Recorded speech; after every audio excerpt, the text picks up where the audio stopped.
Friends, আজ আমি তোমাদেরকে পাঙ্গাস মাছের রেসিপি করে দেখাবো। তো দেখো আমি কিভাবে করি। এখানে আমি মাছটাকে নুন হলুদ দিয়ে মেখে রেখেছি। আর এখানে গ্রেভির জন্য আমি পেঁয়াজ কুচি নিয়েছি রসুন, কাঁচা লঙ্কা, আদা কুচি আর টমেটো। তো চলো দেখতে থাকো আমি কিভাবে রান্নাটা করছি। প্রথমে আমি নুন হলুদ মেখে রাখা মাছগুলোকে ভেজে নিব। মাছটা ভাজার জন্য আমি এখানে কড়াই তেল দিয়ে দিয়েছি। আমি অল্প করে তেল দিয়েছি, যেহেতু পাঙ্গাস মাছ ভাজার পর এতে আর তেল ছাড়বে, এই জন্য তেলটা অল্প দিয়ে এর মধ্যে একটু লবণ দিয়ে দিয়েছি। এবার মাছগুলোকে ভেজে নেব। মাছ ভাজা হতে হতে আমি একটু মশলা করে নিব। এর মধ্যে দিয়ে দিব আদা কুচি, কাঁচা লঙ্কা, দিয়ে দেবো রসুন, পেঁয়াজ কুচি আর 2-3 টুকরো টমেটো দিয়ে দিব। এখন আমি এটাকে পেস্ট করে নেব।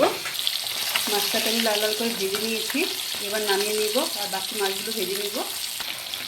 বাকি মাছগুলো আমার ভাজা হয়ে গিয়েছে, এবার এগুলোকেও নামিয়ে নিব।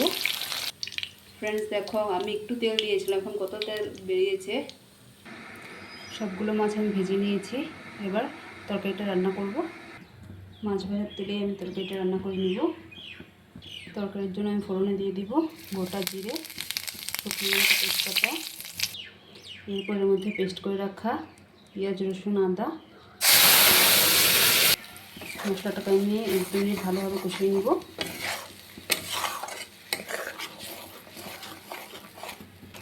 মশলাটাকে আমি 1 মিনিট কষিয়ে নিয়েছি। এবার এর মধ্যে আমি দিয়ে দিব হলুদ গুঁড়ো, লঙ্কা গুঁড়ো, জিরে গুঁড়ো আর ধনের গুঁড়ো।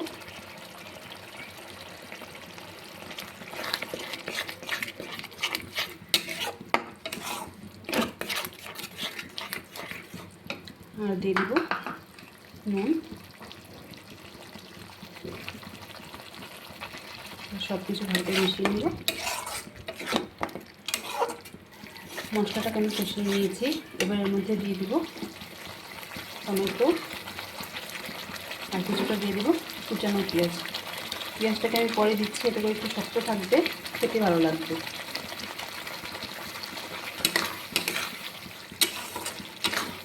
সব কিছুকে আরও একটু কষিয়ে নেব। মশলাটাকে আমি খুব ভালো করে কষিয়ে নিয়েছি।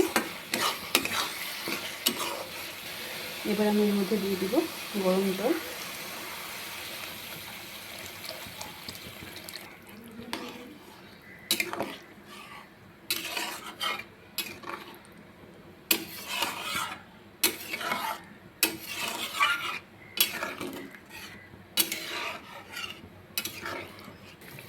ঝোলটা আমার ফুটে উঠেছে, এবার এর মধ্যে ভেজে রাখা মাছগুলো দিয়ে দিব।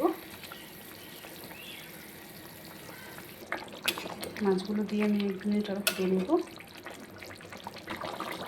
ঝোলটাকে আমি 1 মিনিট ফুটিয়ে নিয়েছি।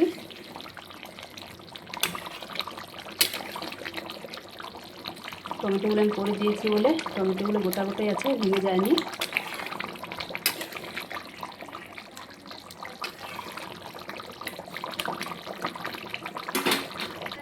মাছের ঝোল আমার হয়ে গিয়েছে, এবার এর উপর দিয়ে আমি একটু গরম মশলা গুঁড়ো দিয়ে দিব। তোমাদের যদি আমার এই রেসিপিটি ভালো লেগে থাকে তাহলে আমার চ্যানেলটিকে সাবস্ক্রাইব করে দিও। টাটা।